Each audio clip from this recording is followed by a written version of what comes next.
Hello students. In the last class, we have discussed the lecture 1 of structure of atom up to emission spectrum of hydrogen atom.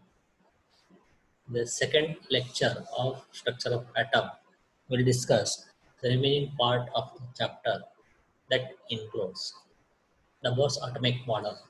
The very important postulates of Bose atomic model theory are: number one, the electrons revolve around the nucleus with definite velocity in certain fixed circular closed paths called orbits or shells or stationary states. These shells are numbered as 1, 2, 3, 4 or termed as KLMN from the nucleus. Then the second postulate. So that each orbit is associated with a definite amount of energy. Now, as long as an electron is revolving in an orbit, neither it loses nor gains energy.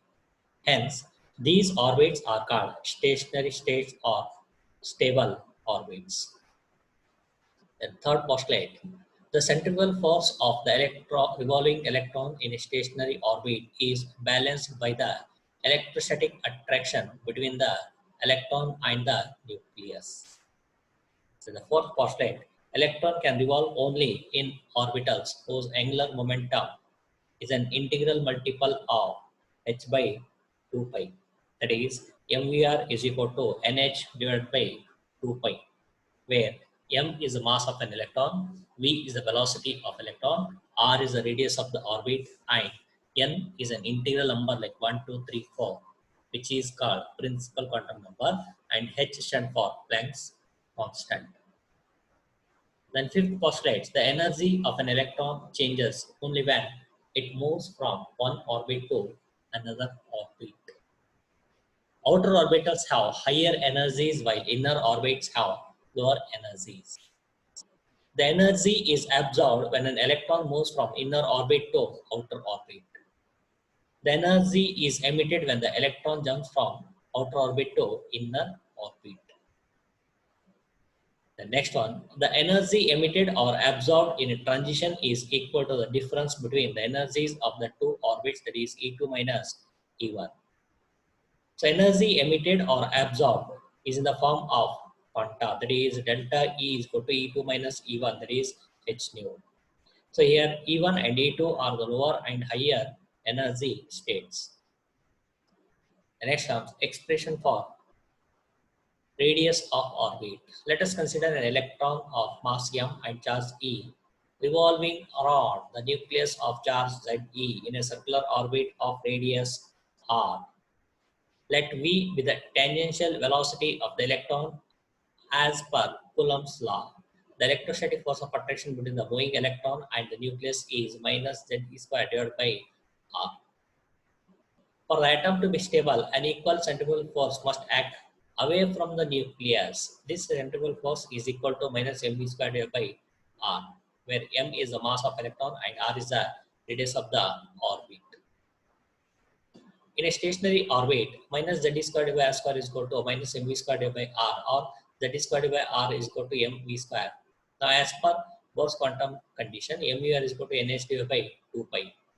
Therefore, v is equal to nh divided by 2 pi mr, or v square is equal to n square h square divided by 4 pi square m square r square. When you substitute the values of v square, we get z square divided by r is equal to mn square h square divided by 4 pi square m square r square, or r is equal to n square h square divided by 4 pi square m z square. So radius for nth orbit is equal to, that is n square divided by h square divided by 4 pi square m z square. When you substitute the standard values of h, pi, m and e, we get the radius of nth orbit as radius of nth orbit is equal to 0.529 into n squared divided by z in terms of angstrom. For hydrogen, when you substitute the values of z is equal to 1 and n is equal to 1 for first orbit, you will get 0.529 angstrom or 52.9 picometer. The equation is similar to the Rydberg equation, that is nu bar is equal to 1 by lambda is equal to r into bracket 1 by n1 square minus 1 by n2 square.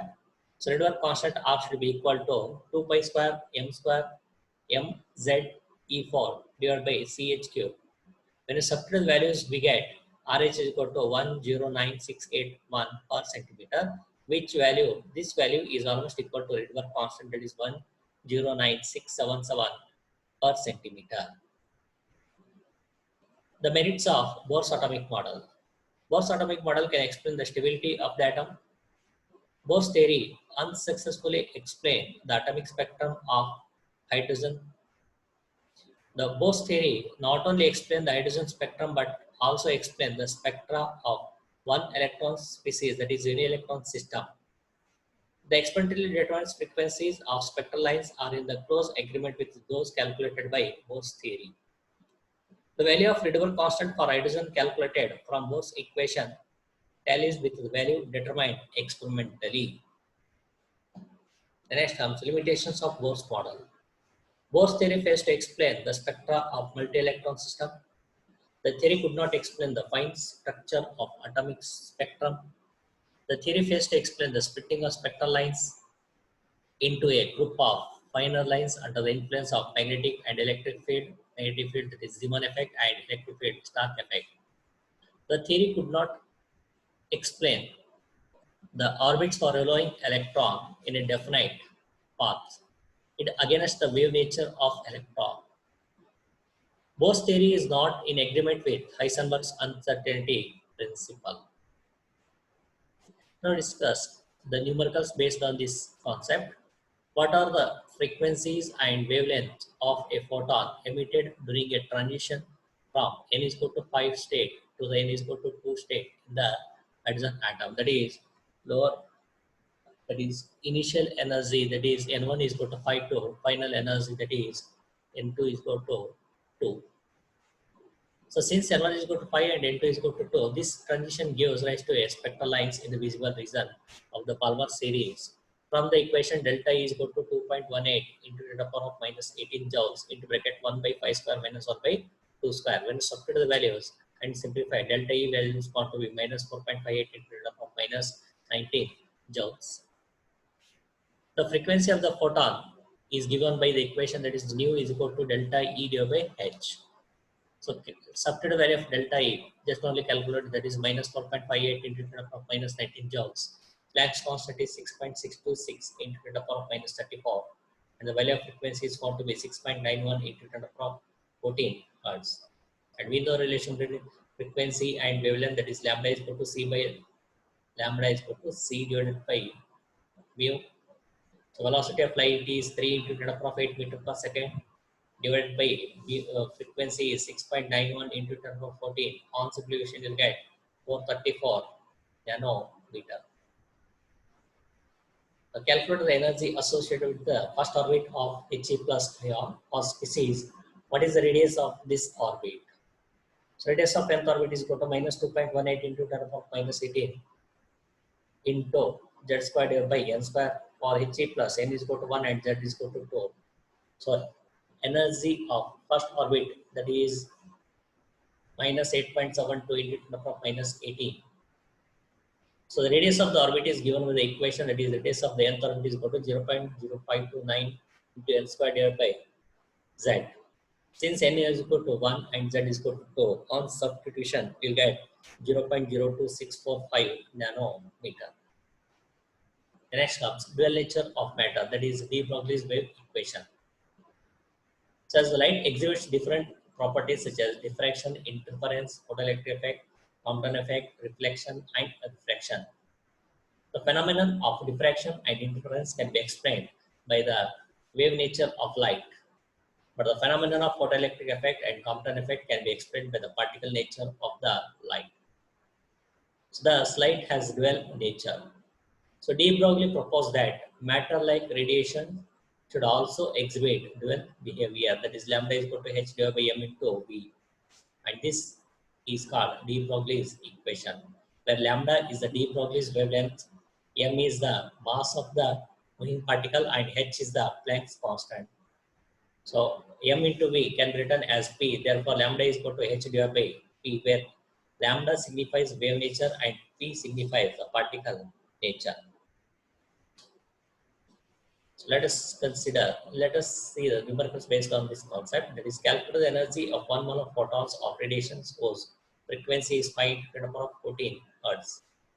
So since energy of one photon is given by the expression that is E is equal to h into nu, h is equal to 6.626 into 10 to the power of minus 34 joules second. So nu is equal to 5 into 10 to the power of 14 per second.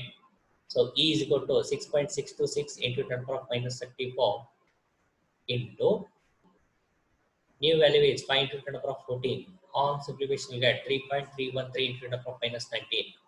So since energy of one molecule of photon is equal to that energy into Avogadro number, that is 3.313 into 10 to the minus 19 into 6.022 into 10 to the power of 23. On simplification, you get 1.99.51 kilojoules per mole.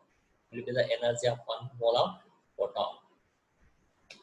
The next one, a 100-watt bulb emits monochromatic light of wavelength 400 nanometer. Calculate the number of photons emitted per second by the bulb. So power of the bulb is equal to 100 watt, that is 100 joules per second. So energy of one photon E is equal to h into nu, where nu is nothing but c by lambda. On substitution, you get 4.969 into 10 of minus 19 joules. That is the energy of one photon. So number of photons emitted, that is 100 joules per second divided by 4.969 into 10 of minus 19 will give us 2.012 into 10 of 20 per second. So next one, the threshold frequency nu naught for a metal is 7 into 10 of 14 per second. Calculate the kinetic energy of an electron emitted when radiations of frequency nu is equal to 1 into 10 of 15 per second. It's the metal. Now, according to Einstein equation, kinetic energy is equal to half m square. That half m square is nothing but h into nu minus nu naught. Software values of Planck's constant nu and nu naught. On simplification, you get 1.988 into 10 to the power minus 19 joules. Next one, what will be the wavelength of a ball of mass 0.1 kg moving at the velocity of 10 meter per second? Now, according to de Broglie's equation, lambda is equal to h divided by m into v. When you substitute the values of h, m, and v, on simplification, you get 6.626 into 10 to the power minus 34 meter. The next one, the mass of an electron is 9.1 into 10 to the power minus 34 kg. If its kinetic energy is 3 into 10 to the power minus 25 joules, calculate its wavelength. Since kinetic energy is equal to half m square, so velocity is equal to square root of 2 into kinetic energy divided by mass. Substitute the values of kinetic energy is given in the question, and mass is also given. So velocity is equal to 812 meter per second, and we know the relation between velocity and wavelength. So lambda is equal to h divided by m into v. That h value is 6.626 into 10 to the power minus 34, and m value is 9.1 into 10 to the power minus 31, and v value is 812. Therefore, lambda is equal to 896.7 nanometer. The next, calculate the mass of a photon with wavelength 3.6 angstrom. So lambda value is given 3.6 angstrom, that is 3.6 into 10 to the power minus 10 meter. And velocity of photon is equal to velocity of light. So mass is equal to h divided by lambda into v. Substitute values of Planck's constant, wavelength, and velocity of light, that is 3 into 10 to the power 8 meter per second. On simplification, you'll get 6.135 into 10 to the power minus 29 kg. The next one, the Heisenberg's uncertainty principle. Now, according to Heisenberg's uncertainty principle, it is impossible to determine simultaneously and accurately the exact position and momentum of moving particle like electron in an atom. So, the uncertainty in the determination of the position of a small particles is given by delta x, and uncertainty in momentum is given by delta p. Then delta x into delta p is less than or equal to, is greater than or equal to h by n into pi, where n is equal to 1, 2, 3, 4. For an electron revolving around the nucleus in an atom, the value of n is nearly 4. Importance of this Heisenberg's uncertainty principle, that is, significance. Like de Broglie's equation, the Heisenberg uncertainty principle holds good for all the objects, but it is significance only for microscopic particles. The reason is the energy of the photon is insufficient to change the position and velocity of bigger bodies when it collides with them. For a particle of mass 1 milligram, we have delta x into delta v is equal to h divided by 4 pi into m. That gives 10 to the power of minus 28 meters square per second. For a microscopic particle like an electron, we have delta x into delta v is equal to h divided by 4 pi into m, which is almost equal to the 10 to the power of minus 4 meters square per second. Numericals. A microscope using suitable photons is employed to locate an electron in an atom within a distance of 0.1 angstrom. What is the uncertainty involved in the measurement of its velocity? So as we know, according to Heisenberg's uncertainty principle, delta x into delta p is equal to h square by 4 into pi. So delta p can be written as m into delta v, that is equal to h divided by 4 pi. So delta v is equal to h divided by delta 4 pi into delta x into m. So delta v is equal to substitute values of h, delta x and m on simplification gives 5.79 into 10 to the power of 6 meter per second. The next comes Schrodinger wave equation. This Schrodinger wave equation is based on the wave motion associated with the particles and is given by the equation d square of psi divided by dx square plus d square of psi divided by dz square plus d square of psi divided by dy square plus 8 pi square m divided by h square into e minus v psi. Here x, y, z are the coordinates of the electron, m is the mass of electron, h Planck's constant, E stands for total energy of the electron that includes both kinetic energy and potential energy, v stands for potential energy of the electron, and psi is the wave functions of the electron. And significance of wave function. Psi is the wave function, it gives the amplitude of the electron wave. Psi is expressed in terms of coordinates such as x, y, and z. The wave function may have positive or negative values depending upon the values of coordinates. The intensity of light is proportional to the square of amplitude, that is psi square, where psi square indicates the electron probability of finding electron is maximum. The next comes quantum numbers. The behavior of an electron in an atom is described mathematically by a wave function or orbitals. They are principal quantum number, azimuthal quantum number, magnetic quantum number, and spin quantum number. So these set of numbers used to describe the energy, size, shape of orbitals in an atom. And these are called quantum numbers. So we'll discuss one by one. That is principal quantum numbers. The principal quantum numbers was introduced by Niels Bohr. It is denoted by n. So n can be any whole number, that is values such as 1, 2, 3, 4, etc. The energy shells corresponding to these numbers are k, l, m, n, etc.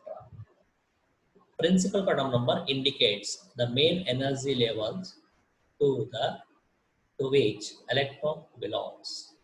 It also indicates the average distance of an electron from the nucleus and also speed of the atomic electrons.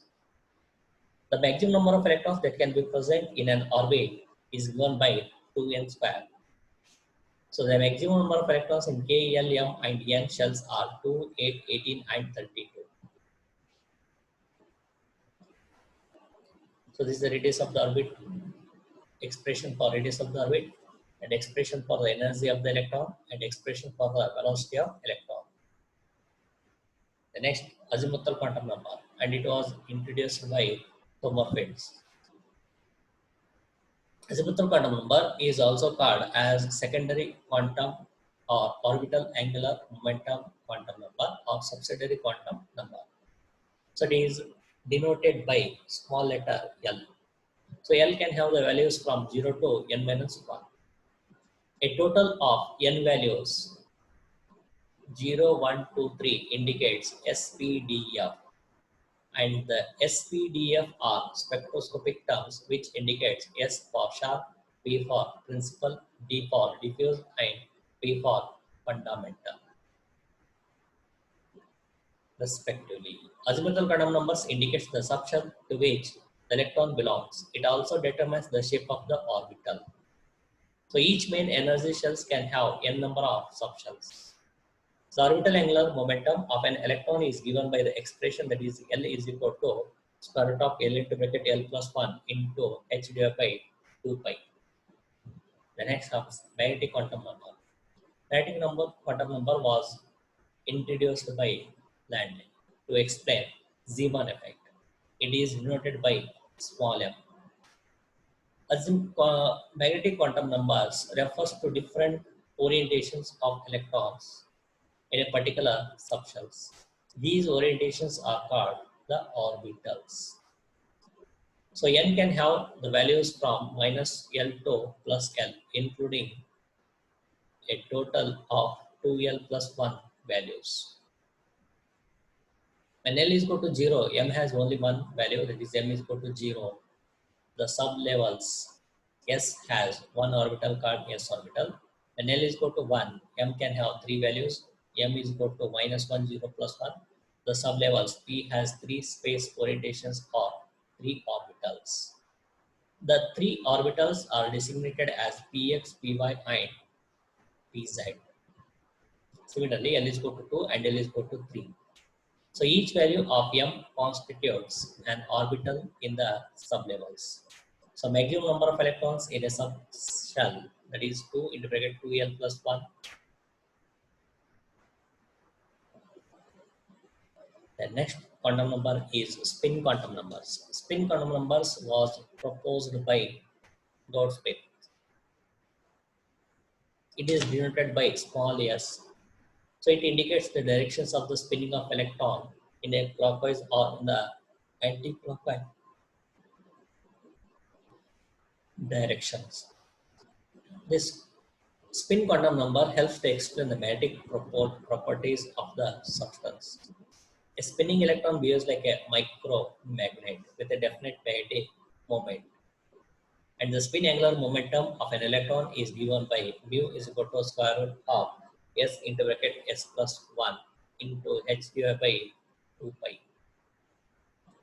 This is a summary of quantum numbers. When n is equal to 1, n is equal to 2, n is equal to 3. When n is equal to 1, k shell, n is equal to 2, L shell, n is equal to 3, m shell, n is equal to 4, n shell. Azimuthal quantum number L is equal to 0 and for n shell, k shell, for L shell, L is equal to 0 and 1. For m shell, L is equal to 0, 1 and 2. So magnetic quantum numbers are 0 for K shell, 0, minus 1, 0, plus 1 for L shell. For M shell, 0, minus 1, 0, plus 1, minus 2, minus 1, 0, plus 1, plus 2. Then the spin quantum numbers is plus half and minus half. And number of electrons for K shell, 2, for L shell, 2 and 6, and for M shell, 2, 6 and 10. Now, numericals based on this quantum numbers, that is using S, P, D and F notations, describe the orbital with the following quantum numbers. When n is equal to 2, that is n is equal to 2 and L is equal to 1. L is equal to 1 means this is p orbital, that is 2p orbital. When n is equal to 4 and L is equal to 0, that is 4s orbital. When n is equal to 5 and L is equal to 3 means that is 5f orbital. When n is equal to 3 and L is equal to 2, that is 3d orbitals. Atomic orbitals, the three-dimensional space around the nucleus where the probability of finding electron is maximum is called an atomic orbital. Now the differences between orbit and orbital. Orbit is a well-defined circular path around the nucleus in which electrons revolve, whereas orbital is the region region around the nucleus where the probability of finding electron is maximum. An orbit represents the movement of electron in one plane, whereas orbital represents the movement of electron in three-dimensional space. An orbit means the position as well as the velocity, whereas orbital, it is not possible to find the position as well as the velocity of the electron.